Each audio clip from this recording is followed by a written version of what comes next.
Bismillahirrahmanirrahim. Assalamualaikum warahmatullahi wabarakatuh. Alhamdulillahirabbil alamin. Nahmaduhu wa nasta'inuhu wa nastaghfiruh. Wa na'udzu billahi min shururi anfusina wa min sayyiati a'malina. Man yahdihillahu fala mudilla lahu ومن يضلله فلا هادي له أشهد أن لا إله إلا الله وأشهد أن محمدا عبده ورسوله يا أيها الذين آمنوا اتقوا الله حق تقاته ولا تموتن إلا وأنتم مسلمون يا أيها الذين آمنوا اتقوا الله وقولوا قولا سديدا يصلح لكم أعمالكم ويغفر لكم ذنوبكم ومن يطع الله ورسوله فقد فاز فوزا عظيما ربنا لا تزغ قلوبنا بعد إذ هديتنا وهب لنا من لدنك رحمة إنك أنت الوهاب اللهم إنا نسألك علما نافعا ورزقا طيبا وعملا متقبلا رب اشرح لي صدري ويسر لي أمري wahlul 'uqdatam min lisani yafqahu qawli amma ba'd.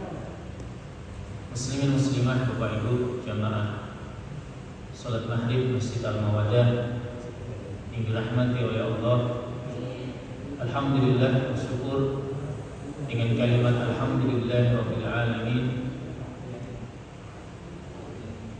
kita memuji dan bersyukur atas semua nikmatnya. Malam hari ini kembali Allah memberikan kita hidayah, memberikan kita petunjuk iman dan Islam, sehingga malam hari ini kita dimudahkan oleh Allah untuk bisa hadir di dalam majelis yang mudah-mudahan diberkahi oleh Allah, yaitu majelis ilmu, di mana malam hari ini kita masih belajar kepada manusia mulia, yaitu baginda Nabi Muhammad sallallahu alaihi wasallam.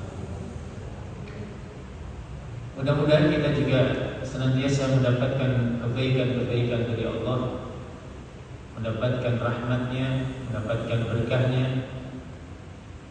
Karena hari ini, malam hari ini kita belajar kepada manusia mulia, maka mudah-mudahan kita juga mendapatkan kemuliaan dan kebaikan dari Allah Subhanahu wa ta'ala. Amin ya rabbal alamin. Bapak Ibu yang dirahmati oleh Allah, pada pertemuan yang lalu kita sudah membahas tuntas berkenaan dengan perjanjian Hudaybiyah, peristiwa yang terjadi di tahun 6 Hijriah, peristiwa yang oleh mayoritas sahabat dianggap sebagai peristiwa yang sangat merugikan muslimin. Namun ternyata di balik itu semua Allah memberikan banyak kebaikan, banyak memberikan keberkahan dan keuntungan buat kaum muslimin. Di antara kebaikan-kebaikan itu Bapak Ibu, yang pertama adalah bahwa Rasulullah sallallahu alaihi wasallam dan kaum muslimin itu semakin punya peluang, punya waktu untuk menyebarkan agama Islam. Karena sebelum perjanjian Hudaybiyah itu Rasulullah sallallahu alaihi wasallam itu masih belum bisa bergerak untuk menyebarkan Islam di luar jazirah Arab. Dan itu semata-mata disebabkan karena permusuhan orang-orang kafir Quraisy. Maka ketika orang-orang kafir Quraisy itu mengajukan perdamaian di dalam sulhul Hudaybiyah itu, maka ini menjadi keuntungan kaum muslimin. Orang-orang Quraisy tidak lagi menghalang-halangi dakwah Islam. Nah itu. Dan konsentrasi Nabi itu lebih kepada memfokuskan untuk menyebarkan Islam kemudian memikirkan bagaimana satu-satunya kabilah Yahudi yang ada di Khaybar itu dihentikan. Karena ternyata Yahudi di Khaybar itu masih menjadi ancaman bagi kaum muslimin. Kebiasaan mereka yang memprovokasi orang-orang Arab Badui itu, ya, itu kemudian menjadi konsentrasi khusus bagi Nabi Muhammad SAW dan kaum muslimin. Dan juga nanti di tahun 6 Hijriah setelah peristiwa perjanjian Hudaybiyah itu, Bapak Ibu, itu nanti ada masa dikenal sebagai Amul Wufud.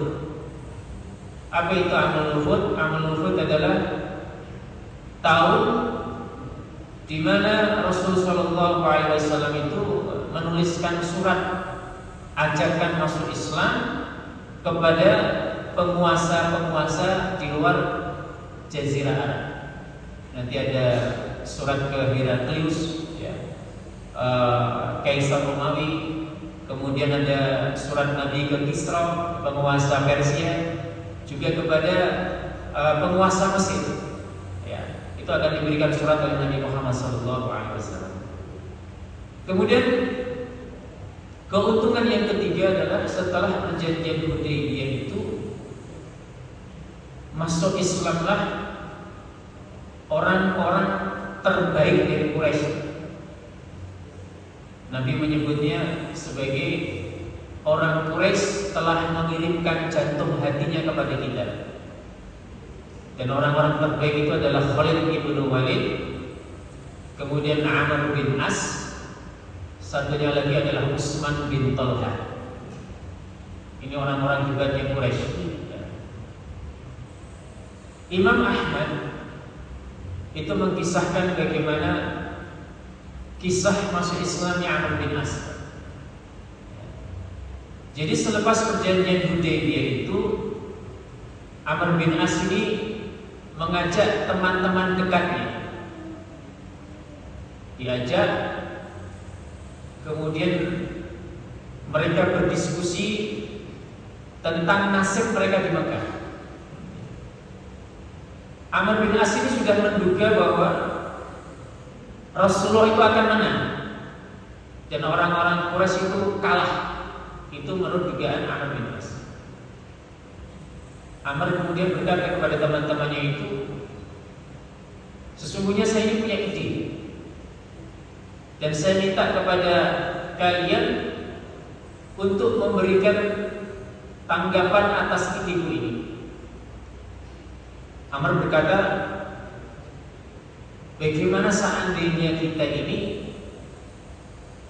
pindah ke Habasyah, kita hidup di bawah naungan Raja Najasyi. Bukankah kalian tahu bahwa Najasyi itu adalah teman kita yang paling baik? Kita pindah ke sana, kita tunggu bagaimana nasib orang-orang Quraisy. Kalau Muhammad itu bisa mengalahkan orang-orang Quraisy, maka kita akan hidup nyaman di bawah naungan Najasyi. Tapi kalau kok kita lihat orang-orang Quraisy sanggup mengalahkan Muhammad, maka kita akan kembali ya ke kota Mekah.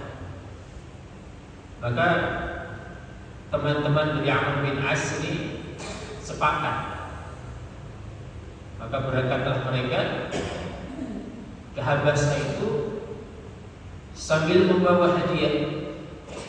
Dan hadiah yang sangat disukai oleh Raja Najasyi itu adalah kulit yang disamah itu. Kulit yang dibersihkan, disucikan, itu kemudian nanti dibikin semacam buah tangan gitu ya. Itu harganya sangat mahal. Dan itu barang yang sangat disukai oleh Raja Najasyi. Maka berangkatlah mereka. Kemudian ketika mereka mau masuk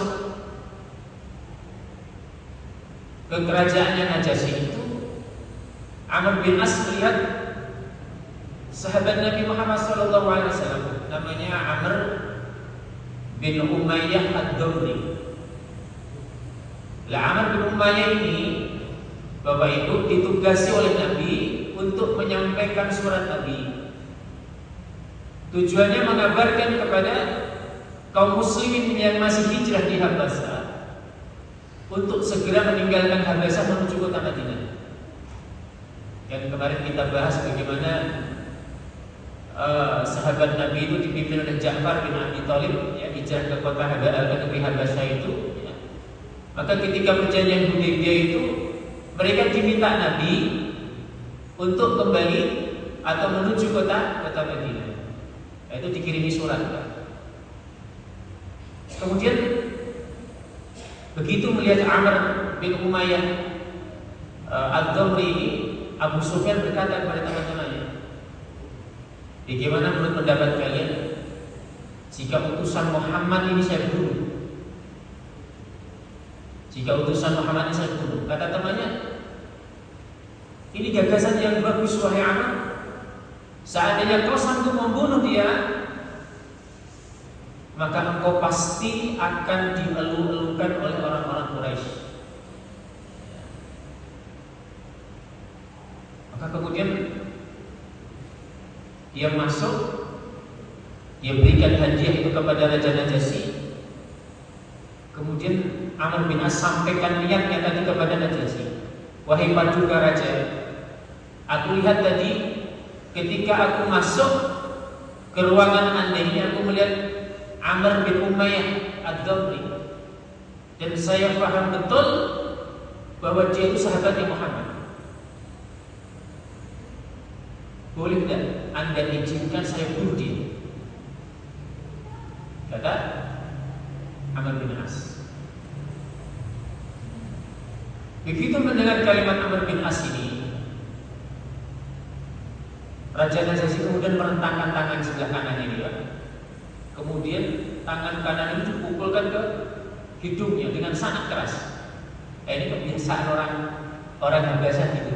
Jadi kalau mereka marah gitu, yang mereka lakukan adalah merentangkan tangannya kemudian memukul hidung mereka dengan sangat keras. Amr bin As sampai berkata, demi Allah aku menduga batang hidungnya Najasyi itu terluka parah dikarenakan pukulan yang sangat keras itu. Dengan gestur tubuh yang marah itu, kemudian Najasyi mengatakan, ya Amr, seandainya bumi ini terbelah, maka demi Allah aku akan masuk ke dalam bumi ini demi mendengar niatmu itu. Artinya Najasyi gak senang dengan kalimatnya Amr bin As. Urungkan niatmu wahai Amr, sesungguhnya Muhammad itu adalah orang yang berada di atas kebenaran, dan kalian orang-orang Quraisy tidak mungkin bisa mengalahkan Muhammad. Maka aku minta kepadamu, ikuti Muhammad atau kalian akan celaka. Itu kalimatnya Najasyi. Ternyata kalimat itu menjadi sebuah hantaman keras bagi jiwa Amr bin As. Sampai kemudian dia mengatakan kepada Najasyi, wahai paduka raja, apakah anda sudah masuk Islam? Kata Amr bin As. Kata Najasyi, aku sudah masuk Islam.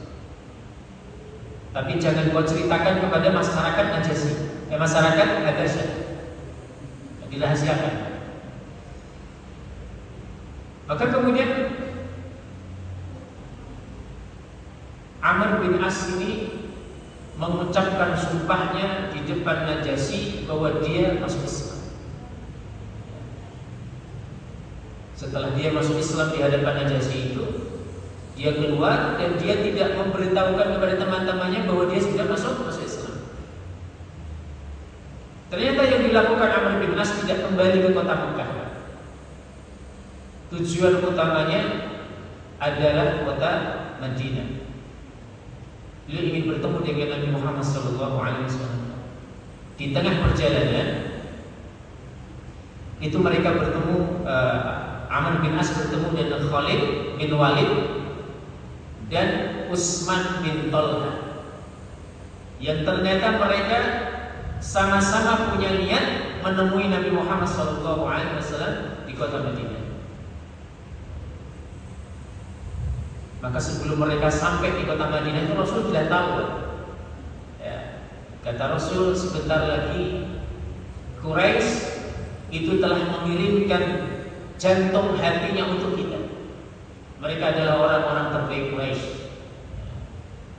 Begitu sampai di hadapan Nabi Muhammad SAW, Amr bin As ini kemudian sampaikan niatnya, ya Rasulullah, saya ingin masuk Islam. Rasul kemudian memberikan tangan kanan beliau, berikan tanganmu wahai Amr. Amr kemudian memberikan tangannya kepada itu. Belum sampai itu tangan itu menggapai tangan Nabi, ditarik lagi. Ditarik lagi. Kenapa kau tarik wahai tanganmu Amr? Ya Rasulullah, sebelum aku berbaiat kepada Anda, maukah Anda berjanji kepada saya? Kata Nabi, apa yang harus saya janjikan?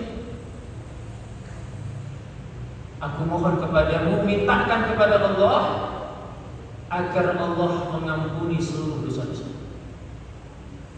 Karena Amr sadar bahwa dosanya itu sangat banyak sekali. Bahkan dia pernah punya niat untuk membunuh Nabi Muhammad SAW. Ya. Dan kata Rasulullah SAW, wahai Amr, sesungguhnya orang yang masuk Islam itu menghapus seluruh dosa-dosanya di masa lampau, dan Allah akan mengangkat amal-amal kebaikannya yang dulu tertahan di bawah langit. Apa maknanya? Jadi orang-orang musyrik itu, orang-orang yang tidak beriman, sebaik apapun mereka melakukan amal-amal kebaikan, itu amalnya nggak pernah naik ke atas langit, itu ditahan. Ketika orang itu masuk Islam, maka amal itu kemudian dinaikkan. Sementara dosa-dosanya semua diampuni oleh Allah Subhanahu wa Ta'ala.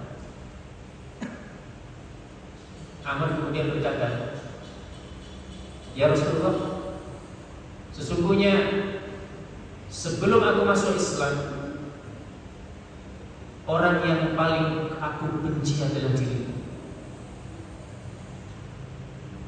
Tapi sejak saat ini, Anda adalah orang yang paling aku cintai di dunia.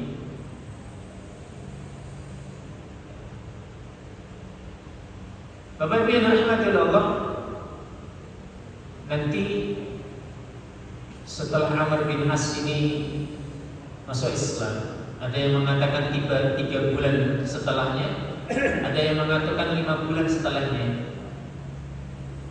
terjadilah peperangan namanya perang Zatun Salasin. Perang Zatun Salasin ini perang melawan orang-orang Arab jalanan. Datang seorang utusan kepada Amr bin As. Ada seorang yang datang kepadaku kemudian mengatakan, kata Amr bin As, bawalah pakaian dan senjatamu wahai Amr, kemudian temuilah aku.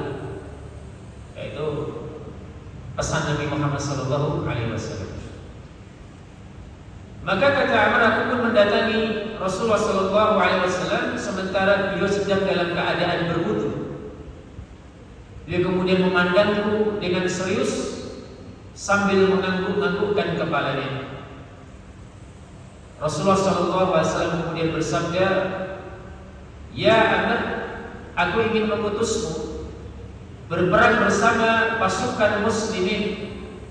Semoga Allah memberikan keselamatan untukmu, memberikan ghanimah, dan aku berharap engkau mendapatkan harta yang baik. Baru 3 bulan dijadikan panglima perang. kemudian dijanjikan mendapatkan ghanimah dan harta yang banyak. Amr bin As kemudian berkata, "Ya Rasulullah, ma aslamtu min ajril mal, walakinni aslamtu ra'badan fil Islam, wa an akuna ma'a Rasulullah sallallahu alaihi wasallam." Jadi perhatikan kalimat Amr bin As. Kata beliau, "Wahai Rasulullah, tidaklah saya memeluk Islam lantaran ingin mendapatkan harta. Tujuan saya masuk Islam itu bukan ingin harta, akan tetapi saya ingin masuk Islam karena kecintaanku terhadap Islam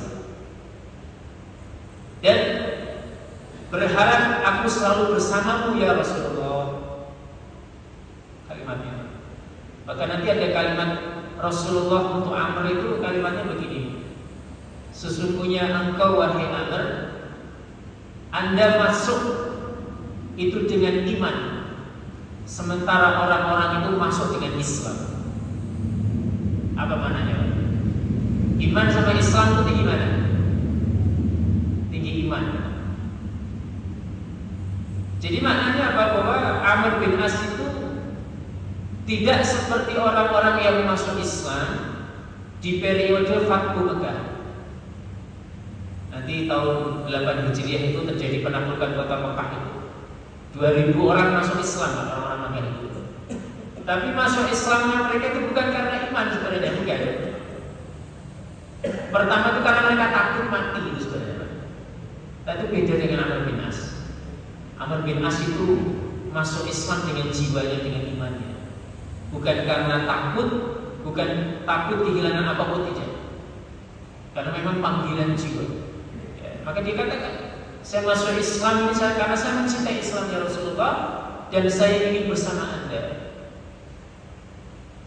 Ya, ini pertanyaannya.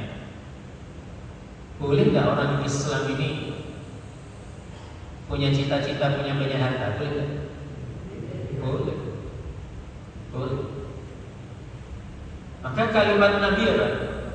Ketika Amr bin As mengatakan bahwa aku masuk Islam bukan karena harta ya Rasulullah, kata Nabi, "Ya Amr, ni'mal ma salih lil mar'is salih."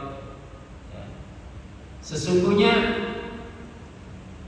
sebaik-baik harta itu adalah harta yang ada di tangan orang-orang beriman. Maka kenapa Nabi itu ketika masuk ke kota Madinah, itu Nabi kemudian mendirikan pasar langsung persis di depan pasar Bani Qainuqa. Karena harta ini kalau dikuasai oleh orang-orang kafir, itu akan dipakai untuk merusak. Tapi kalau harta itu di tangan orang-orang beriman, itu akan menjadi harta yang barokah. Makanya dulu saya sering sampaikan, Umar bin Abdul Aziz itu wafat hanya meninggalkan warisan untuk anak lelakinya itu cuma 1 dinar. 1 dinar itu ya 3 juta. Perempuannya berarti setengah dinar, ya, 1.500.000. Itu khalifah. Kekuasaannya 3/4 dunia. Dan dikatakan hari itu muslimin itu mengalami kemakmuran yang luar biasa. Zakat itu bukan zakat sembako, zakat emas. Emas itu dibawa kemana-mana, tidak ada yang mau terima, Pak. Itu kayak masuk ke rumah si fulan, ini ada zakat emas. Saya sudah penuh rumah saya dengan emas, nggak mau, Pak. Itu begitu wafat hanya meninggalkan anak laki-lakinya itu 1 dinar. Sempat diprotes sama stafnya, "Wahai Amirul Mukminin, kenapa Anda berikan warisan kepada keturunan Anda hanya 1 dinar, apakah itu cukup? Apa jawaban beliau? Kata beliau, sesungguhnya ketika seorang tua ini meninggal dunia, seorang ayah meninggal dunia, maka dia akan meninggalkan anak keturunannya 1 dari 2 hal. Dia anak yang soleh atau dia anak yang durhaka kepada Allah Subhanahu wa Ta'ala. Kalau saya meninggalkan anak yang durhaka, anak yang maksiat kepada Allah, maka sungguh kalau aku berikan harta kepada mereka, maka harta itu akan dibuat untuk merusak. Tapi kalau anak yang saya tinggalkan ini adalah anak yang saleh, maka sesungguhnya Allah berfirman, Innallaha waliyullahu alladzi nazzala al-kitab wa huwa yatawallas shalihin. Sesungguhnya waliku adalah Allah. Dialah yang menurunkan Alkitab dan dia yang akan menjadi pelindung bagi anak keturunanku, bagi orang-orang yang saleh. Itulah. Makanya warisan itu penting, memang penting. Harta itu penting. Tapi itu nomor sekian. Yang penting adalah kita mewariskan anak-anak yang saleh. Itu yang penting. Mungkin kita tidak punya uang yang bisa kita wariskan, harta yang bisa kita tinggalkan untuk mereka, rumah yang tidak bisa kita tinggalkan untuk mereka. Tapi selagi mereka punya kesolehan, maka Allah yang akan melindungi mereka, Allah yang akan menolong mereka. Gak usah khawatir. Ya. Makanya Rasulullah SAW itu menyampaikan, infakkan hartamu, jangan kau menghitung-hitungnya. Jadi bapak ibu kalau punya uang banyak, memang gak usah dihitung-hitung, ya, gak usah dihitung-hitung. Kalau memang bapak ibu cukup dengan hidup bapak ibu hari ini, ya infakkan aja. Nah, ini saudara-saudara kita di Palestina butuh bantuan kita. Bapak ibu yang punya kelapangan, Masya Allah, itu kita infakkan kepada mereka. Mudah-mudahan kita juga mendapatkan pahala jihad, meskipun kita tidak berdarah-darah seperti mereka. Karena jihad dengan harta itu di beberapa ayat itu disebutkan lebih dulu daripada jihad jiwa. Itu menunjukkan bahwa jihad dengan harta itu juga luar biasa. Ya, kalau usah dihitung-hitung. Ya. Makanya dulu Ibunda Aisyah itu menjelang Rasulullah SAW wafat, itu ditinggali apa itu? Rasulullah 1 kantong isinya kurma. Isinya kurma. Kata Nabi, Aisyah, kalau kamu nanti lapar butuh makan, ambil ya kurma yang dalam kantong itu. Kantongnya cuma kecil kan, tapi setelah sekian lama itu diambil gak habis-habis gitu. Ini kok aneh gitu ya, kurma tak ambil kok gak habis-habis gitu. Nah, itu namanya harta berkah. Ya, Aisyah kemudian penasaran. Kantong itu dibuka, ya. Kemudian kata Aisyah, oh ini paling 3 hari habis. Ya, betul. Ya, itu diambil 3 hari kemudian habis. Ulama mengatakan, itu seandainya Aisyah nggak buka kantongnya Nabi yang berisi kurma itu akan tetap ada sampai hari kiamat. Itu harta berkah itu. Ya. Makanya penting bahwa keberadaan harta itu ketika berada di tangan orang-orang yang saleh, itu akan menjadikan kebaikan-kebaikan yang sangat banyak. Jamaah yang dirahmati oleh Allah Subhanahu wa Ta'ala. Kemudian itu tadi versinya Amr bin As. Sekarang kita dengar versinya Khalid bin Walid. Jadi Khalid bin Walid ini, Bapak Ibu, nanti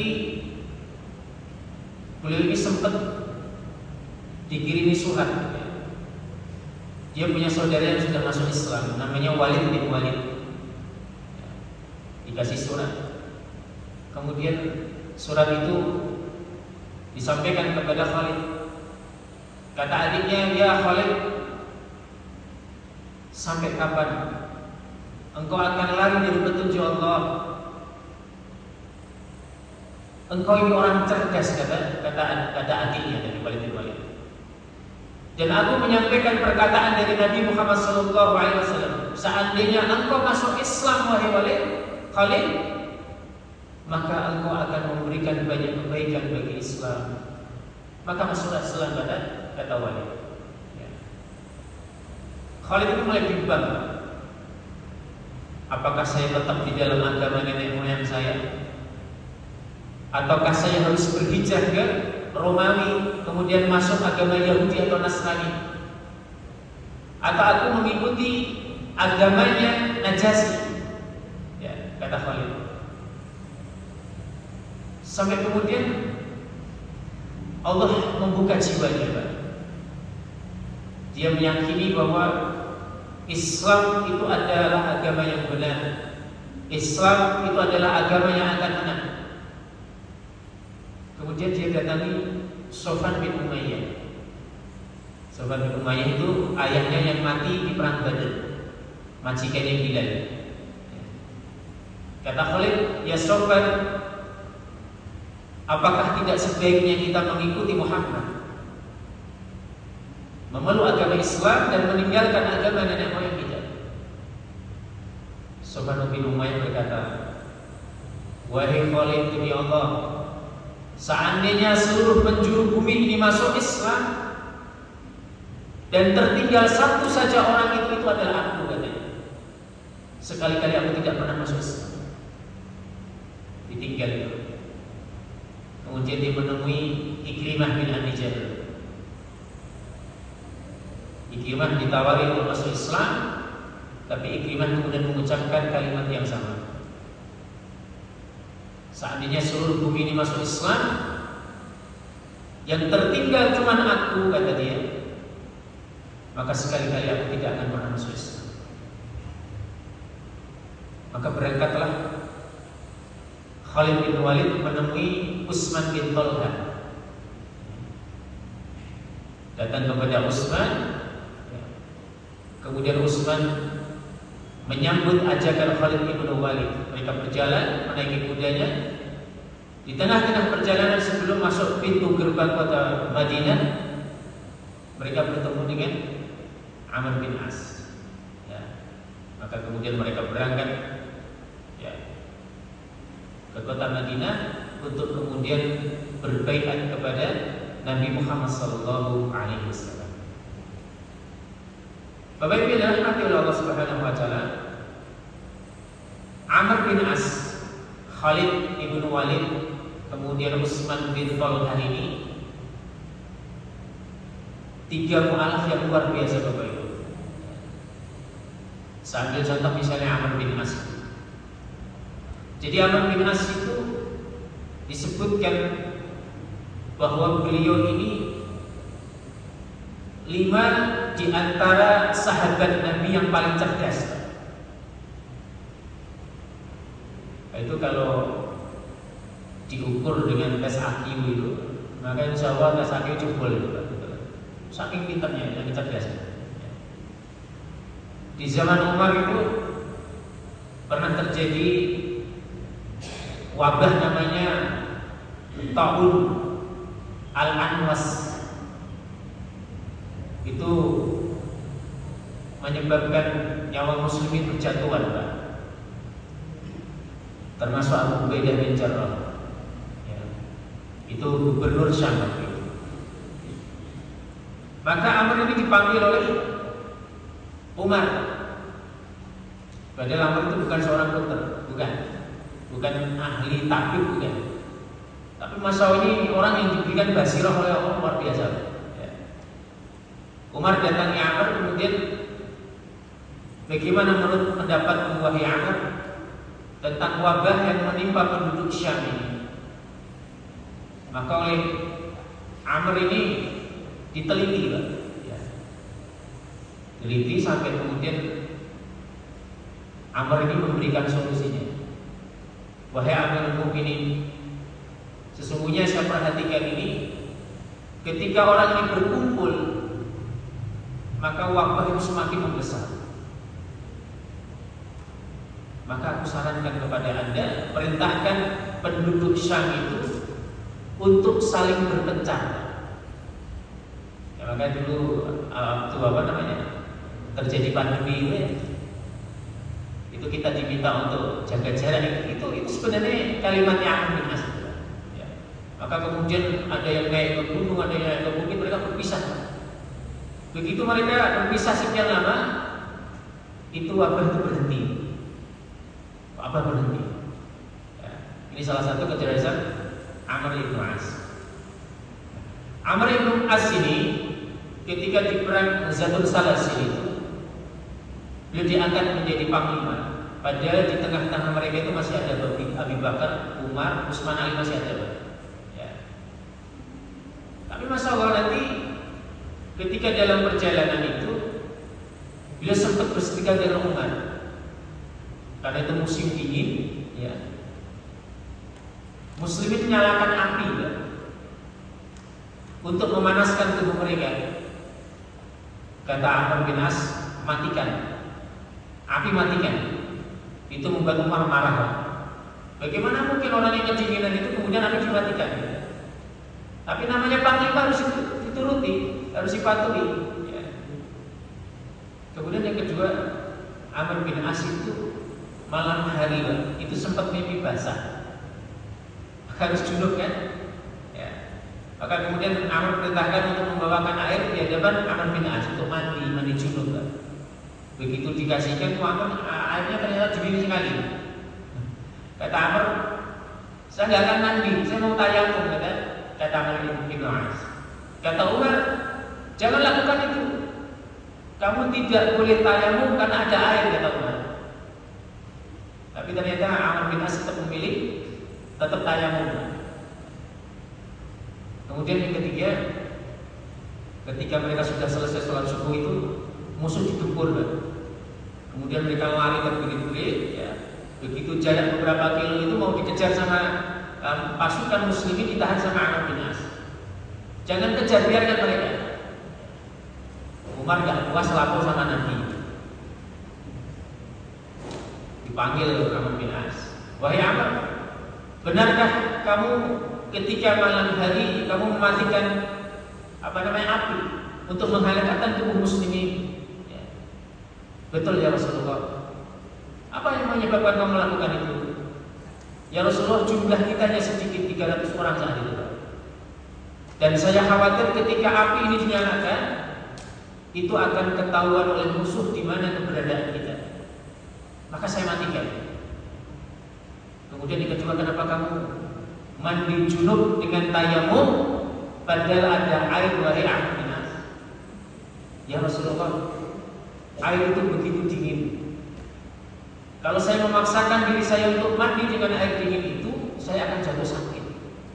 Padahal saya ini seorang pemimpin. Maka saya putuskan, saya tayamum ya Rasulullah.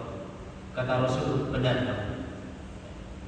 Kemudian ketiga, kenapa kamu melarang muslimin untuk mengejar orang-orang yang lari itu, wahai Amr? Ya Rasulullah, kami tahu persis jumlah mereka itu berlipat-lipat. Saya hanya ingin menakut-nakuti mereka. Seandainya saya memaksakan diri untuk mengejar mereka, kami khawatir kami justru akan digempur oleh mereka. Maka kemudian Rasulullah SAW mengatakan, kamu benar ya Amr bin As. Ini salah satu kecerdasan yang dimiliki oleh Amr bin As. Kemudian Bapak Ibu yang dirahmati Allah Subhanahu wa taala, kebiasaan muslimin itu Bapak Ibu, ketika seseorang diangkat menjadi panglima perang, maka orang itu diberikan amanah untuk menjadi pemimpin di dalam sholat. Ini luar biasanya Islam. Jadi Islam itu ketika menyebut kata imam itu Imam As-Suyuti mengatakan bahwa makna imam itu adalah imamatul-din, yaitu pemimpin yang menjaga agama ini. Jadi pemimpin itu baru bisa disebut seorang pemimpin ketika seorang pemimpin itu berempati terhadap agamanya. Bagaimana supaya syariat Islam itu tegak di muka bumi? Bagaimana orang muslim ini dimudahkan cara ibadahnya? Haji tidak dipersulit, sholat tidak dipersulit. Dan Imam Ad-Duddin ini punya kewajiban amar ma'ruf nahi munkar. Kalau ada orang yang melecehkan syariat Islam, maka pemimpin muslim ini punya kewajiban untuk amar ma'ruf nahi munkar. Ya. Makanya umarok sama ulama itu juga bisa dipisahkan. Jadi umarok itu ya ulama, mereka paham tentang ilmu agama. Ya. Makanya penting kita memilih pemimpin yang memperhatikan syariat Islam.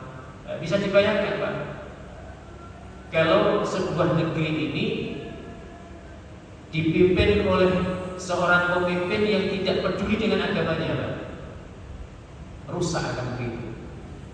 Kita sholat dilarang, ya, masjid ditutup, gak boleh buat jamaah. Harus kita pikirkan seperti itu. Ya.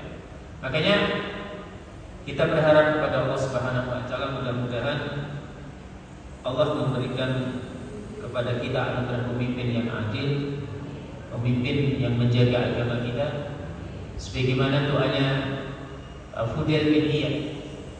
Seandainya aku diberikan satu doa yang pasti diijabah oleh Allah, maka aku berikan doaku itu untuk pemimpin. Ya.